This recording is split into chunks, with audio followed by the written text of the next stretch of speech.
Kalau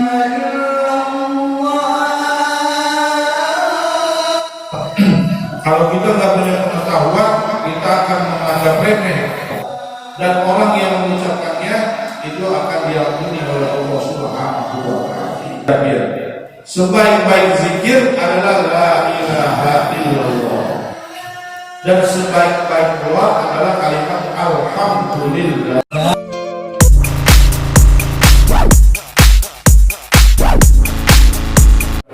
Jamaah sekalian, kita masih dalam pembahasan babul iman, bab tentang iman kita kepada Allah Subhanahu wa Ta'ala. Nah, kita diperintahkan untuk selalu memperbaharui iman kita.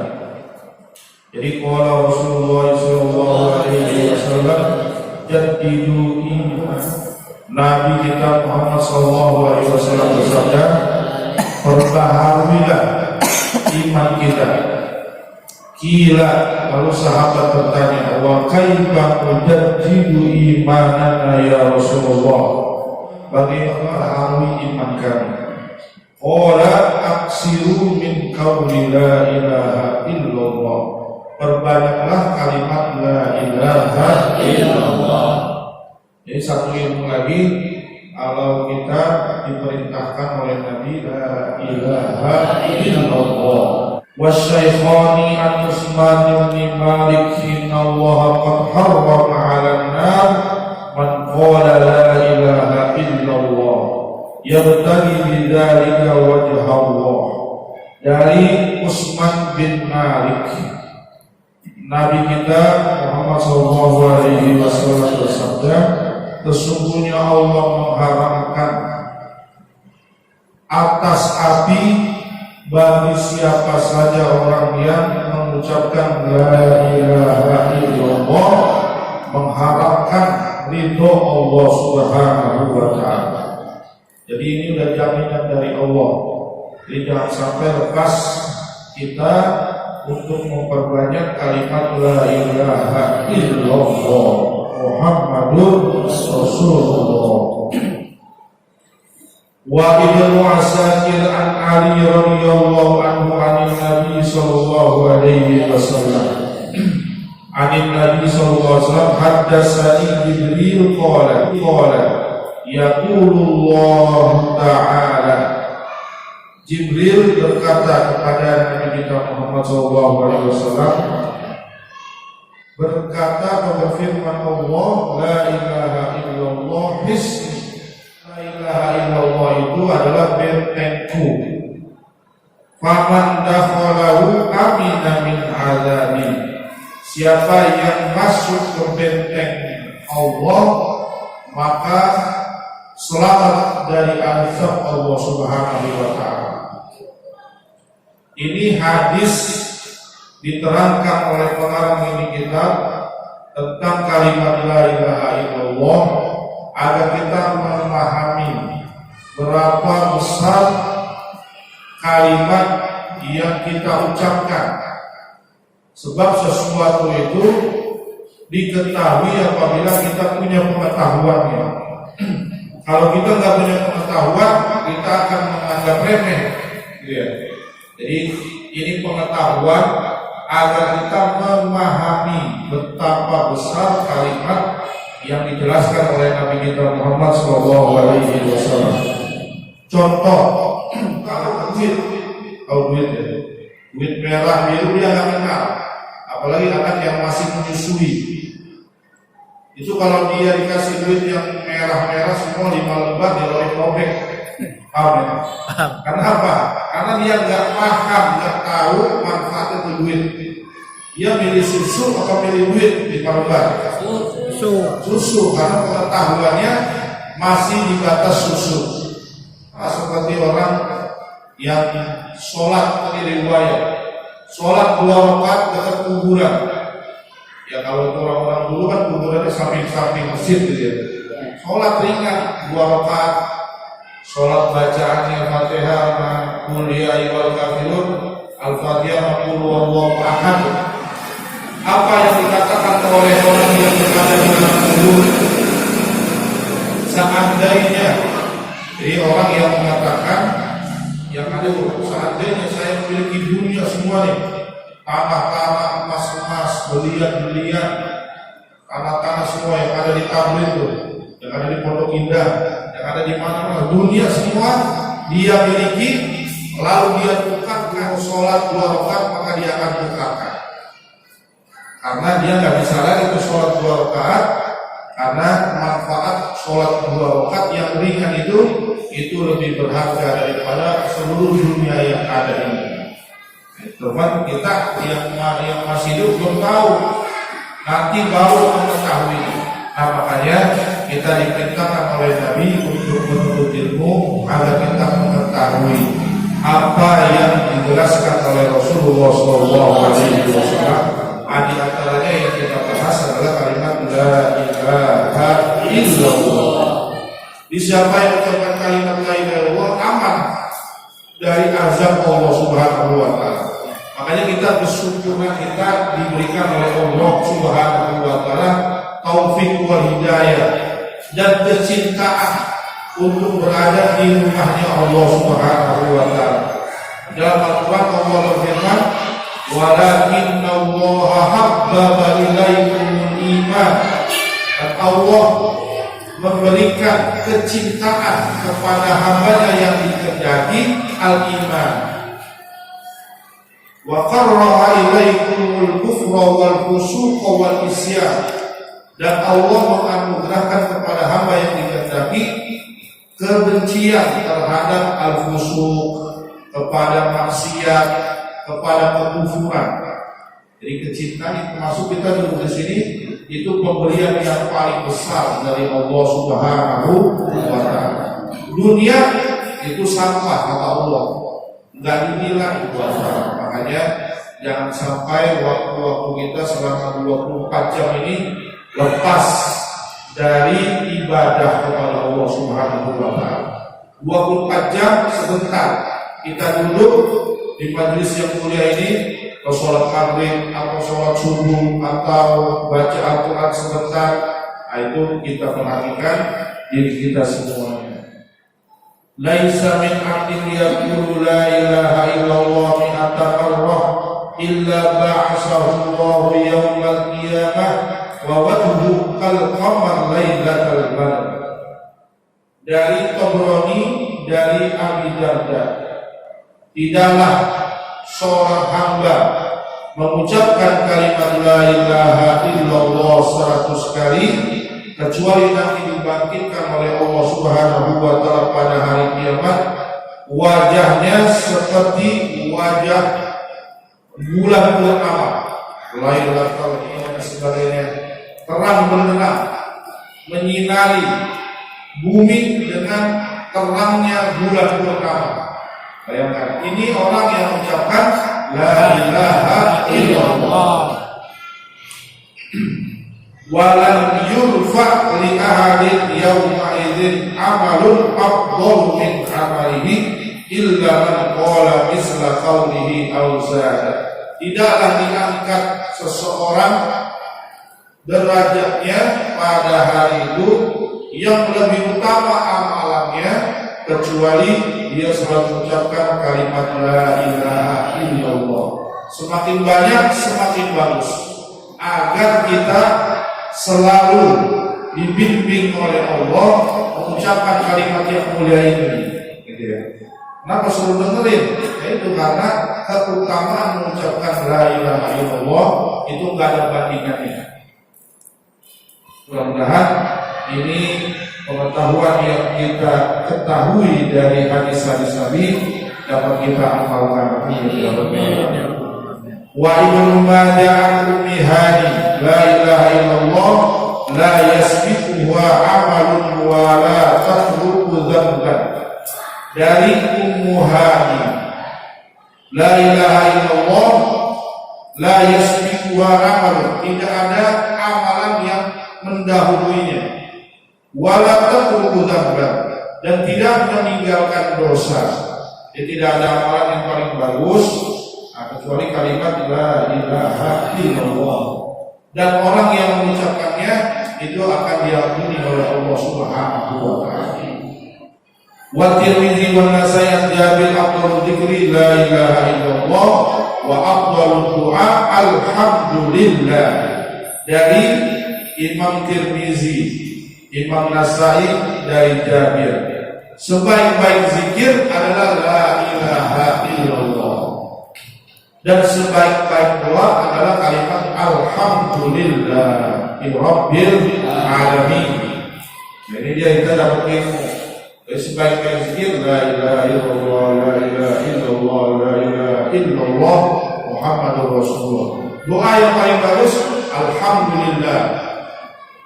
Makanya habis aktivitas apa aja kita biasakan ucapkan alhamdulillah. Saya Abi Sa'id Khudri radhiyallahu anhu an Nabi sallallahu alaihi wasallam qala Musa alaihi salam, berkata Nabi Musa alaihi salam, ya Rabbi alimni syai'an adhkuruka bihi. Ya Tuhanku, ajarkan kepadaku, kata Nabi Musa, azkuruka bihi, yang saya ingat engkau dengan kalimat itu. Ya, jadi Nabi Musa itu termasuk yang bisa dialog dengan Allah Subhanahu wa Ta'ala. Jadi Nabi dan Rasul memiliki keistimewaannya masing-masing. Ada yang bisa bicara dengan Allah, ada yang bisa dengan binatang, hewan, ada yang bisa membelah lautan dengan Musa alaihissalam, ada yang menghidupkan orang yang sudah wafat. Ini keistimewaan para Nabi dan Rasul yang diberikan oleh Allah berupa mukjizat. Faqala, lalu Allah berfirman kepada Nabi Musa, qul la ilaha illallah, katakanlah wahai Musa, la ilaha illallah. Jadi Nabi Musa aja diajarkan kalimat la ilaha illallah. Faqala ya Rabbi, lalu Nabi Musa berkata kepada Allah, kullu ibadaka yaqulu hadza, wahai Tuhanku, semua hambamu mengucapkan ini kalimat yang beriman gitu ya. Inna uridu syai'an tahussuni bihi, sesungguhnya saya menginginkan yang khusus untuk saya, kata Nabi Musa. Faqala, lalu Allah berfirman, ya Musa, wahai Nabi Musa, ya Musa. Jadi kalau Allah mengucapkan kalimat-kalimat atau memanggil kepada hambanya, itu namanya aja, ya Adam uskun anta wa zawjukal jannah, ya Nuh, wahai Nuh, ihbit bisalamin minna wa barakatin alaika, ya Soleh, ya Sulaiman gitu ya, ya Ibrahim, semua disebut namanya oleh Allah Subhanahu wa Ta'ala. Tapi untuk nama Nabi kita Muhammad sallallahu alaihi wasallam disebut pangkatnya. Ya ayuhan nabi, qul li azwajika wa banatika wa nisa'il mu'minin, wahai nabi utusan Allah. Ya ayuhan rasul, bayangkan bagaimana Allah menghormati nabi kita Muhammad sallallahu alaihi wasallam, wahai rasul utusan Allah Subhanahu wa Ta'ala. Ya Musa, law anna as-samawati as-sab'a wa 'amirahunna ghairi wal ardina sab'a ju'ilat fi kaffatin wa la ilaha illallah fi kaffatin lama bihinna la ilaha illallah. Wahai Musa, seandainya 7 lapis langit dan yang ada di antara keduanya dan 7 lapis bumi dan yang ada di antara keduanya itu diletakkan di satu timbangan, dan la ilaha illallah di timbangan yang lain, maka akan lebih berat kalimat la ilaha illallah. Dan memang dia membedakan orang yang beriman dan orang kafir itu kalimat syahadat ini, asyhadu an la ilaha illallah wa asyhadu anna Muhammadar Rasulullah. Sah dia menjadi orang Islam. Makanya kalau ada orang datang ke jamaah nih, semua deh ya, nggak peduli ustaz, imam, pengurus, datang ke masjid ini atau ke ibu-ibu datang ada yang mau masuk ke dalam agama Islam, langsung saat itu juga bimbing dengan mengucapkan la asyhadu an la ilaha illallah wa asyhadu anna muhammadar rasulullah. Jangan tunda sampai sholat Jumat. Dia datang ibu-ibu nih, ada perempuan, Bu saya mau masuk Islam. Ya udah, ucapin kita bareng-bareng. Asyhadu an la ilaha illallah. Ikutin. Asyhadu an la ilaha. Saya bersaksi bahwa tiada Tuhan selain Allah dan saya bersaksi bahwa Nabi Muhammad utusan Allah. Tiba-tiba jatuh meninggal, itu husnul khotimah. Tapi kalau nungguin sampai sholat Jumat dulu atau ada ustaz kita sholat zuhur, ustaz datangnya maghrib doang dari itu. Maghrib bisa doang datangnya. Ada sholat maghrib bisa tiba-tiba meninggal. Alhamdulillah. Walaupun cuma berdua, tidak ada yang menyaksikan dari bangsa manusia, tapi disaksikan langsung oleh Allah Subhanahu wa Ta'ala. Nanti kalau misalnya mau disaksikan oleh jamaah yang banyak, boleh ya di sholat Jumat untuk diperkuat lagi. Kalau didoakan rame-rame dan sebagainya. Ini lebih berat timbangan kalimat la ilaha illallah dibandingkan dengan dunia dan seisinya. Dunia ini selain Allah Subhanahu wa Ta'ala. Wa arwiyala an Abi Bakar radhiyallahu anhu wa an zurriyyatihi. Dari Abi Bakar radhiyallahu anhu, alaikum bila ilaha illallah. Jangan lepas dari Abu Bakar As-Siddiq ini kepada keluarganya semua, jangan lepas untuk mengucapkan kalimat la ilaha illallah wal istighfar dan kalimat astaghfirullahaladzim wa aksiru minhuma, dan perbanyaklah dua kalimat ini. Jadi kalimat la ilaha illallah dan astaghfirullahaladzim. Fa inna iblis qala ahlakun nas bil dzunub. Lalu iblis berkata, saya menghancurkan manusia dengan dosa-dosa. Wa ahlakuni bila ilaha illallah wal istighfar, dan setan kita hancurkan dengan kalimat la ilaha illallah dan kalimat astaghfirullah. Falamma ra'aitu dzalika ahlakuhum bil ahwa wa hum yahsabuna annahum muhtadun. Nah, setelah saya lihat mereka mengucapkan la ilaha illallah, maka iblis menggoda manusia dari segi hawa nafsunya, dan mereka menyangka bahwa mereka mendapat hidayah dari Allah Subhanahu wa Ta'ala. Jadi ini hawa nafsu harus kita perangi. Nah, makanya ayat yang tadi saya bacakan, walakin Allah habbaba ilaikumul iman, Allah nanti akan memberikan kepada kita kecintaan kepada keimanan. Jadi kalau orang sudah cinta, itu sudah nggak ada yang bisa menghalangi. Itulah namanya cinta. Hanya kalau ada orang laki-laki cinta sama perempuan, itu apa? Nyawa abang buat neng. Walaupun lautan kita seberangi, itu benar juga sih sebenarnya. Itulah ibarat cinta. Ya, ada orang yang suka duduk di masjid baca Al-Quran sampai berjam-jam, itu nggak capek. Ada orang yang zikir baca la ilaha illallah sampai 100 kali, 1000 kali, baca salawat Nabi kita Muhammad SAW. Itu orang nggak capek baca salawat terus gitu. Karena udah ada cinta di dalam hatinya. Nah, ini yang kita harapkan dari Allah Subhanahu wa Ta'ala, agar dimunculkan cinta. Jadi jasad itu, badan itu kalah apabila kita cinta kepada Allah Subhanahu wa Ta'ala. Itu siapa?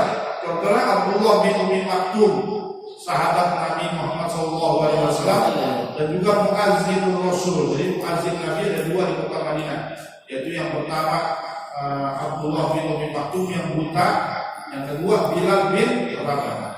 Bilal bin Rabah ini setiap azan yang waktu masuk waktu sholat, Tapi kalau Abdullah bin Umi Maktum 1 jam sebelum subuh dia azan. Jaraknya rumahnya jauh dari kota Madinah. Jalan. Dulu kota Madinah nggak kayak sekarang. Jalannya aspal, enak semua hotel-hotel.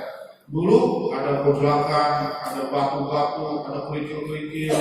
Kalau kesandung berdarah, kalau enggak hati-hati dia terjebak di dalam lubang gitu ya, kesandung lagi. Itulah Abdullah bin Umi Maktum. Tapi datang ke Masjid Nabawi nomor 1. Lalu 1 jam sebelum subuh jadi cintanya Abdullah bin Umi Maktum itu udah enggak mengalahkan semua kondisi fisiknya. Jadi paling pertama dia datang ke Masjid Nabawi lalu berkumandang azan. Nah begitu juga dengan jamaah. Ada yang hadir sebelum subuh, ada yang pas subuh, alhamdulillah. Ada yang pas qomat, alhamdulillah juga. Dan seterusnya masing-masing kita mengetahui keadaan kita masing-masing semua. Nah itu hawa nafsu, hawa mutabah, hawa nafsu yang diperturutkan. Nah ini kita kenali agar kita terhindar dari hawa nafsu yang kita perturutkan. Di antaranya hawa nafsu tidur, gitu ya. Itu tidur hawa nafsu. Jadi kita diperintahkan oleh Allah Subhanahu wa taala untuk bangun di waktu sahur, untuk beribadah di sepertiga malam terakhir, untuk melangkahkan kaki kita ke rumahnya Allah Subhanahu wa taala. Tapi apa yang kita pilih? Kalau yang kita pilih kita bangun, alhamdulillah. Tapi kalau kita pilih tidur, maka kita memperturutkan hawa nafsu kita dan mempertuhankan hawa nafsu kita dibandingkan kita mempertuhankan Allah Subhanahu wa taala. Maka kalian juga melihat bagaimana orang yang menjadikan hawa nafsunya sebagai Tuhannya. Lihat aja diri kita masih mempertuhankan hawa nafsu apa enggak? Kalau masih, kita banyak-banyak baca la ilaha illallah dan banyak baca astagfirullahaladzim. Wa ibnu Abi Dunya wal Baihaqi an Abi Hurairah radhiyallahu anhu hadara malakul maut rajulan yamutu fashaqqa a'dha'ah. Dari Abi Dunya wal Baihaqi, dari sahabat Nabi Abu Hurairah radhiyallahu anhu, datang malaikat maut kepada seseorang yang sudah meninggal dunia. Fasyaqqa a'dha'ahu falam yalid amalan khairan. Maka dia lihat seluruh anggota badannya itu tidak ada dari amalan-amalan kebaikan. Tangannya nggak ada kebaikannya, kakinya nggak pernah melangkahkan kaki tempat yang dimuliakan oleh Allah Subhanahu wa taala, matanya kemudian dilihat semua nggak ada kebaikannya nih. Summa syaqqa qalbah, dilihat hatinya, malam yalid fihi khairan, nggak ada juga kebaikan-kebaikan, jadi hatinya nggak ada kebaikan juga. Fa faqqa lahyaihi wa wajada tarafa lisani lasiqan bi hankihi yaqulu la ilaha illallah. Lalu dia lihat lihyaihi itu jenggotnya atau mulutnya dari dia. Lalu dia lihat ada basah sedikit dari kalimat la ilaha illallah. Ada tuh, pernah dia ucapin sekali-kalinya seumur hidup la ilaha illallah, itu juga pas nikah doang. La ilaha illallah itu kenapa kita diperintahkan untuk mengucapkan la ilaha illallah Muhammadur Rasulullah sebelum nikah. Khawatirnya sebelum itu ada niat mau kafir, mau murtad, mau keluar Islam. Makanya pas nikah berbaharui lagi iman dengan ikutin kata dari KUA-nya. La ilaha illallah, ucapin dua-duanya, walinya, pengantinnya, dan semua yang hadir semua. Baca istighfar juga, astagfirullahaladzim, itu dia. Jadi dia nih, kenapa la ilaha illallah menikah? Karena takutnya banyak-banyak dosa agar kita enggak ingat Allah Subhanahu wa taala. Jadi kita lihat diri kita. Nah makanya ayat yang tadi saya bacakan, walakinna Allah habbaba ilaikumul iman. Allah nanti akan memberikan kepada kita kecintaan kepada keimanan. Jadi kalau orang sudah cinta, itu sudah nggak ada yang bisa menghalangi. Juga kalau kita cinta kepada Allah, hujan-hujan, sholat subuh datang apa enggak? Datang. Tadi orang perempuan yang datang, itu cintanya tuh ya. Jadi kalau perempuan yang kita sukai, ditelepon malam-malam, senang banget. Jam 12 malam udah ngantuk-ngantuknya. Tapi kalau kita benci, assalamualaikum, ngapain? Perempuan malam-malam, agak ada waktu lagi apa gitu. Nah itulah cinta. Hanya ada orang yang suka duduk di masjid, baca Al-Quran sampai berjam-jam, itu nggak capek. Ada orang yang zikir, baca la ilaha illallah sampai 100 kali, 1000 kali, baca salawat Nabi kita Muhammad SAW. Itu orang nggak capek, udah salawat terus gitu. Karena udah ada cinta di dalam hatinya. Nah ini yang kita harapkan dari Allah Subhanahu Wa Taala agar dibutuhkan cinta. Jadi jasad itu, badan itu kalah apabila kita cinta kepada Allah Subhanahu Wa Taala. Contohnya siapa? Contohnya Abdullah bin Umi Maktum, sahabat Nabi Muhammad SAW, dan juga muazzinur Rasul. Jadi muazzin Nabi ada dua di kota Madinah, yaitu yang pertama Abdullah bin Umi Maktum yang buta, yang kedua Bilal bin Rabah. Bilal bin Rabah ini setiap azan yang waktu masuk waktu sholat. Tapi kalau Abdullah bin Umi Maktum 1 jam sebelum subuh dia azan. Itulah Abdullah bin Umi Maktum. Tapi datang ke Masjid Nabawi nomor 1. Lalu 1 jam sebelum subuh dia azan. Azan peringatan.